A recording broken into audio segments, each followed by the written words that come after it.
میرے مصطفیٰ آئے دعوت و ہدایت کی ایک ہنسی شفق لے کر میرے مصطفیٰ آئے میرے مصطفیٰ آئے۔ بسم اللہ الرحمن الرحیم۔ ناظرین السلام علیکم ورحمۃ اللہ وبرکاتہ۔ سیدھی بات ٹی وی چینل کے ادبی پروگرام فکر و فن شعر و سخن کے ایک اور ایپیسوڈ میں آپ کا خیر مقدم ہے۔ میں ہوں عزیز بلگامی۔ ناظرین، علامہ اقبال نے کہا تھا، عقابی روح جب بیدار ہوتی ہے جوانوں میں، عقابی روح جب بیدار ہوتی ہے جوانوں میں، نظر آتی ہے ان کو اپنی منزل آسمانوں میں، نظر آتی ہے ان کو اپنی منزل آسمانوں میں۔ نہیں تیرا نشیمن قصر سلطانی کے گنبد پر، نہیں تیرا نشیمن قصر سلطانی کے گنبد پر، تو شاہی ہے بسیرا کر پہاڑوں کی چٹانوں میں، تو شاہی ہے بسیرا کر پہاڑوں کی چٹانوں میں۔ ناظرین، الحمدللہ یہ فکر و فن شعر و سخن کا 65واں پروگرام ہے۔ ہماری آج کی مہمان محترمہ ساجدہ زبیر صاحبہ کی ہمارے اسٹوڈیوز آمد پر علامہ اقبال کے یہ شعر ہمارے ذہن میں پھر تازہ ہو گئے ہیں۔ ساجدہ زبیر انڈمان سے تعلق رکھتی ہیں، آج کل بنگلور کے سفر پر ہیں۔ انڈمان میں ان کی سرگرمیوں کو دیکھ کر بڑی مسرت ہوتی ہے کہ وہ کس طرح انسانیت کے تئیں اپنی بے لوث خدمات کے ذریعے وہ اپنی منزلیں آسمانوں میں تلاش فرما رہی ہیں۔ اللہ تعالیٰ نے انہیں بڑی خوبیوں سے نوازا ہے، رہنمایانہ یعنی لیڈرشپ خصوصیات کی حامل ہیں، اردو زبان کے فروغ کے لیے متنوع طریقہ کار سے مدد لیتی ہیں، انڈمان میں دائرہ ادب سے وابستہ ہیں، مسلسل خدمت خلق کے کاموں میں مصروف رہتی ہیں۔ ساجدہ زبیر صاحبہ گریجویٹ ہیں، وہ اس وقت جزائر انڈمان اور نکوبار انتظامیہ کی جانب سے بہترین اسکول کا ایوارڈ حاصل کرنے والے معروف تعلیمی ادارے crescent public senior secondary school, جہاں CBSE کا نصاب رائج ہے، کہ پرائمری بلاک کی انچارج ہیں۔ محکمہ جنگلات APW پورٹ مینجمنٹ انڈمان و نکوبار انتظامیہ کے ایک ادارے جو عوامی مقامات پر انسداد جنسی ہراسانی کمیٹی کے نام سے جانا جاتا ہے، رکن ہیں نیز انڈمان اور نکوبار انتظامیہ کی تشکیل کردہ UMMEED یعنی امید نامی کمیٹی کی رکن بھی رہ چکی ہیں، جو نوعمر افراد میں پائے جانے والے خود کو نقصان پہنچانے کے رجحانات کے سدباب میں سرگرم رہتی ہیں۔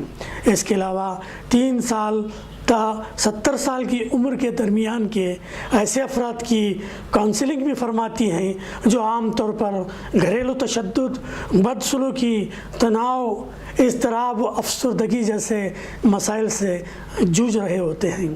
جزائر انڈمان نکوبار انتظامیہ کے زیر اہتمام چلنے والے نرسنگ کالج، TGCE کالج اور NCOL کالج میں مہمان تربیت کار یا ٹرینر کی حیثیت سے بھی مصروف عمل رہتی ہیں۔